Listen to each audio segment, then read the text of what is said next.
नमस्कार, आप देख रहे हैं न्यूज इंडिया टीवी 24।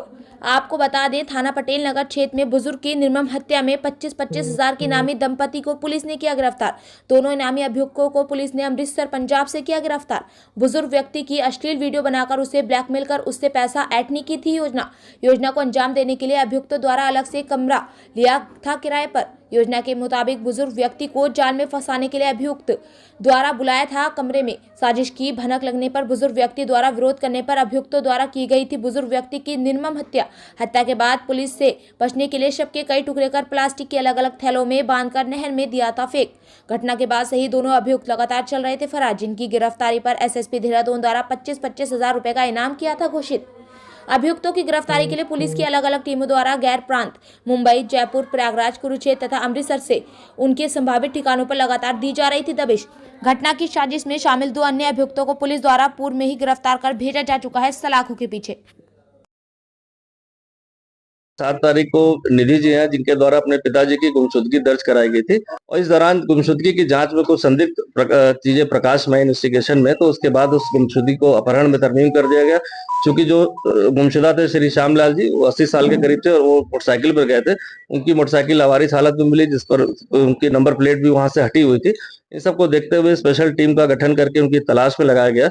जो भी नंबर थे विक्टिम के साथ जुड़े हुए थे या अन्य लोग उनके संपर्क में थे, उनके बारे में छानबीन की गई। तो इसमें 2 लोग संदिग्ध प्रकाश में आए, जिसमें एक अजय करके और एक धनराज करके 2 नाम इस पर आए थे, जो लगातार टच में थे, किसी न किसी अन्य नंबरों के माध्यम से टच में थे। और उसमें एक महिला गीता का भी नाम आया और उनके पति हिमांशु का भी नाम आया।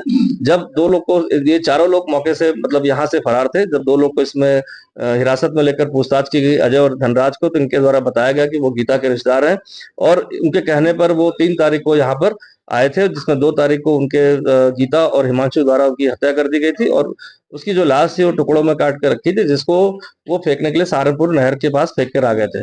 उनकी निशानदेही जानकारी के आधार पर इसके बाद जो है लाश को जो है अलग अलग पार्ट में जो कटी मिली थी, कुछ नहर से बरामद कर लिया गया था। इसके बाद 2 अभियुक्तों को गिरफ्तार करके जेल भेज दिया गया था। इसके बाद हमारी पुलिस टीम लगातार गीता और हिमांशु, जो उसके प्राइम मास्टरमाइंड थे, इनकी तलाश की जा रही थी।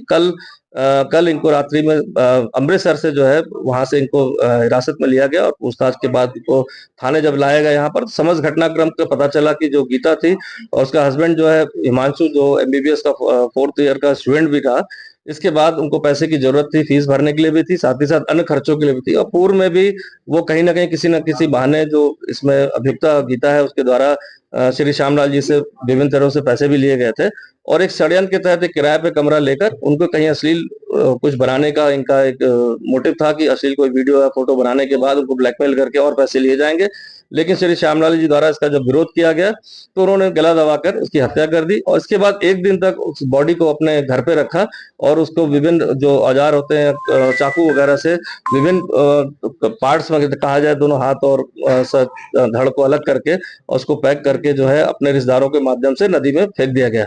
इनकी गिरफ्तारी उपरांत इसका मोटिव भी क्लियर हो गया और साथ ही साथ पैसों के लिए ब्लैकमेल करके ये हत्या करने का षड्यंत्र रचा गया था, जिसमें 2 अभियुक्त पहले गिरफ्तार हुए थे। 2 मेन प्राइम अभियुक्त जो है कल गिरफ्तार कर लिए गए। आज इनको माननीय न्यायालय में पेश किया जा रहा है।